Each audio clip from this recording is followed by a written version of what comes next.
Welcome to the second edition of Planet Politics, an Australian View. Just 10 days into his second White House iteration, Donald Trump had already dismantled the 92-year legacy of America's longest-serving president, Franklin Delano Roosevelt. But it was only the start.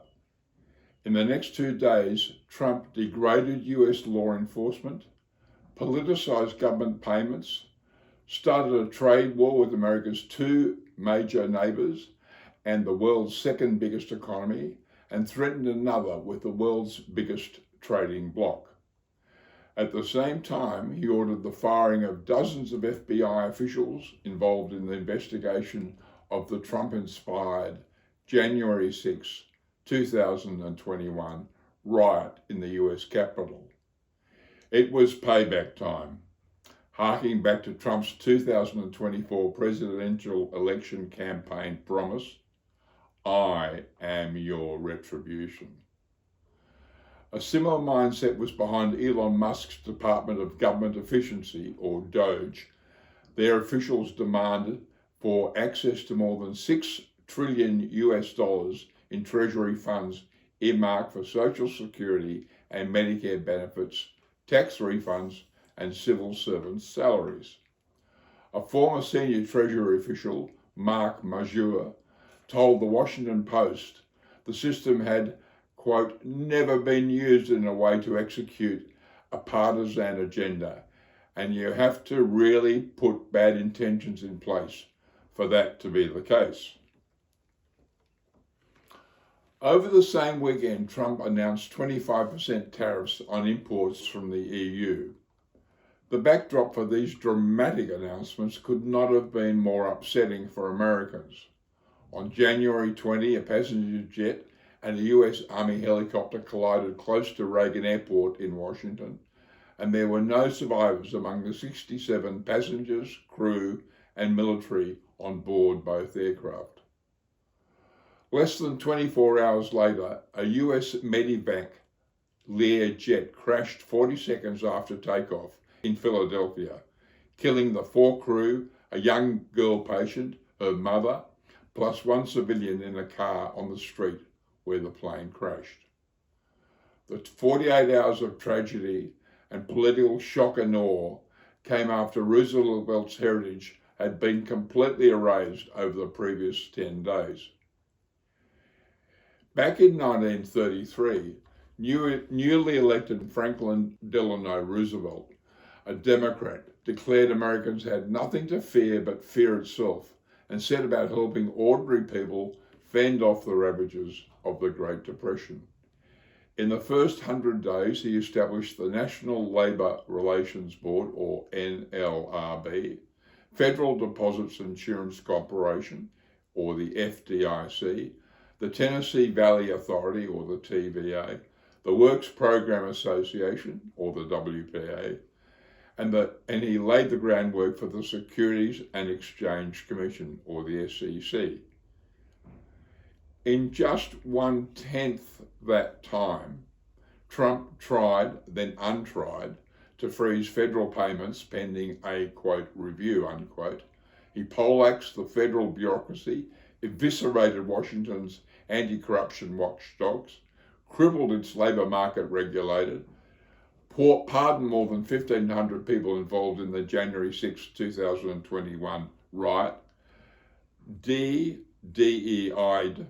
the US military, and launched the new American empire by laying claim to Greenland, the Panama Canal, and Canada. Trump ordered nationwide raids to round up and deport illegal immigrants and suggested up to 30,000 could be interned at the US base at Guantanamo Bay in Cuba. Over just 10 days, he had done more to dismantle the Roosevelt heritage than in the 40 years of intervening Republican presidents, including Trump's first term. It has long been the declared aim of Republican administrations to erase FDR's mark by shedding federal responsibility in health, education, housing, and even labour market regulation, and return the US to an era of low tax and minimal federal regulation. Republican Ronald Reagan captured the sentiment when he promised to, quote, get government off people's backs, unquote, while successfully contesting the 1980 US presidential election.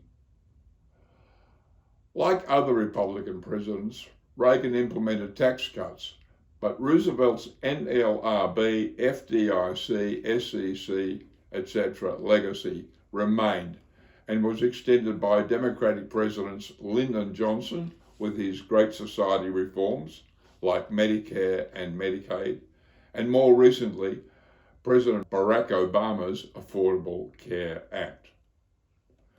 Now Trump is following playbooks outlined by the libertarian Cato Institute, right-wing Heritage Foundation, and, more darkly and more recently, Curtis Yarvin, to erase Roosevelt's heritage.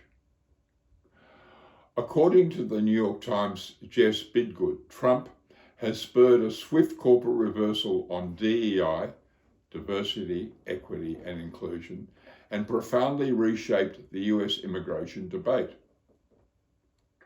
In offering buyouts to roughly 2 million federal workers trying and failing to freeze federal grants and loans, and openly challenging Congress's role as an equal government partner by ignoring laws it has passed, Trump has made a show of taking on the bureaucracy he runs, close quotes, Bidgood wrote. It's generated unified pushback from Democrats, but the president believes he has public sentiment on his side. He's betting that Americans won't care that he's upending institutions most have lost faith in, Bidgood writes, pointing to a 2022 New York Times poll which found a majority of Americans believe their system of government just did not work. Trump's actions are also backed by those who pretty much openly flirt with fascism. The more moderate and libertarian Cato Institute, on the other side, has also denounced Roosevelt's, quote, handouts, federal jobs, subsidized loans, demonizing businesses, and public works projects, and has said Roosevelt and his brains trust had no idea what they were doing. Meanwhile, the right-wing Heritage Foundation produced a 920-page mandate for leadership in anticipation of Trump Mark II, with a plan to dismantle what MAGA Republicans like Steve Bannon have called the administrative state. According to Heritage Foundation Chairman Kevin Roberts, the pre-Trump 2.0 US federal government was a, quote, behemoth weaponized against American citizens and conservative values, with freedom and liberty under siege as never before. And 1 month before the inauguration of Trump 2.0, the centre-left Guardian newspaper reported that Curtis Yarvin, a neo-reactionary, was emerging as a serious intellectual influence on key figures in Trump's new administration, including Vice President J.D. Vance. Yarvin, a computer programmer turned blogger, argues American democracy is broken and should be replaced with a chief executive or a dictator come monarchy, styled after a Silicon Valley tech startup. According to the US online magazine Politico, Yarvin's neo-reactionary or dark enlightenment ideas were once confined to the fringes of the internet, but now, with Trump's re-election, they are finding a newly powerful audience in Washington. As if on cue, 4 days later, after re-entering the White House, Trump summarily dismissed 18 inspectors general or watchdogs against government corruption. Hannibal Mike Ware, the Inspector General for the Small Business Administration until his sudden exit, told the US MSNBC network the dismissals were anti-democratic because they defied a law requiring the president to give Congress 30 days' notice. A suddenly fired former US Interior Department Inspector General, Mark Greenblatt, asked CNN if Trump was going to nominate watchdogs or is he going to nominate lapdogs. Norman Eisen, a former ethics lawyer in the Obama administration, reminded The Guardian that Trump had, quote, promised to be a dictator, Curtis Yarvin, anyone, on from day one. 4 days after the Inspector General's dismissals, US Federal District Court Judge Lauren Ali Khan delayed until Monday a Trump order freezing all federal grants and loans pending a review. Federal funding covers US programs like LBJ's Medicare and Medicaid, food stamps, early childhood education programs, farm subsidies, foreign aid, Social Security pension payments, and student loans. Between these dismissals and rounding up undocumented migrants for forced deportation, Trump fired a former chair of the National Labor Relations Board, Gwen Wilcox. Wilcox's removal has had the effect of halting the Roosevelt-established NLRB's activities until a replacement is appointed, because it leaves the board without a necessary quorum of 3 members. For Trump, negative publicity from these dismissals will be loudly drowned out by cheerleading masters of the universe like Tesla's Elon Musk, Meta's Mark Zuckerberg, Amazon's Jeff Bezos, Apple's Tim Cook, and Google's Sundar Pichai. But wait, on January 25, Chinese startup DeepSeek released its latest generative AI chatbot, which is able to perform some tasks at the same level as recently released models from Anthropic and Meta, and at a reported fraction of the cost. The latter claim is hotly disputed. DeepSeek's latest release and its pole position in Apple's App Store triggered a tech stock sell-off after the Chinese revelation, with AI kingpin Nvidia losing about 15% of its value. Richard McGregor, a senior fellow at the Sydney-based Lowy Institute, an author and a former Financial Times correspondent in China, challenges a common US view that China is not a cutting-edge, high-tech innovator because of the stifling restrictions on high-tech creativity, which has come from its authoritarian state apparatus. I think that's wrong, McGregor said. China can do things at scale, and that gives them an advantage, and China is obviously innovative. He cites WeChat, an instant messaging, social media, and payment app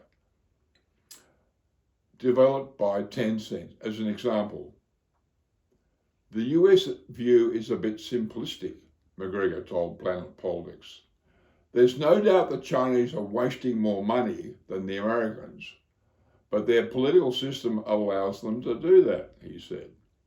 Meanwhile, James Curran, a professor of modern history at Sydney University and a columnist with the Australian Financial Review newspaper, opines that Trump's rapid-fire changes represent an attempt to make government work more quickly and efficiently. Tesla, X, and SpaceX CEO Elon Musk's appointment as head of Doge is central to that objective, Curran says. Former Australian Prime Minister Paul Keating positively contrasts Trump's more transactional, acquisitive ways with what he sees as the risk of conflict arising from US, quote, exceptionalism, unquote, and represented by figures like Joseph Biden, Hillary Clinton, and George W. Bush. Keating told Curran, Trump doesn't buy the idea of American exceptionalism, the idea that Joe Biden, Hillary Clinton, and George W. Bush were glued to, that in some way they had God's ear, and that their job was the propagation of the faith, the values of their exceptional state. Trump's street smartness tells him this is nonsense, Keating said.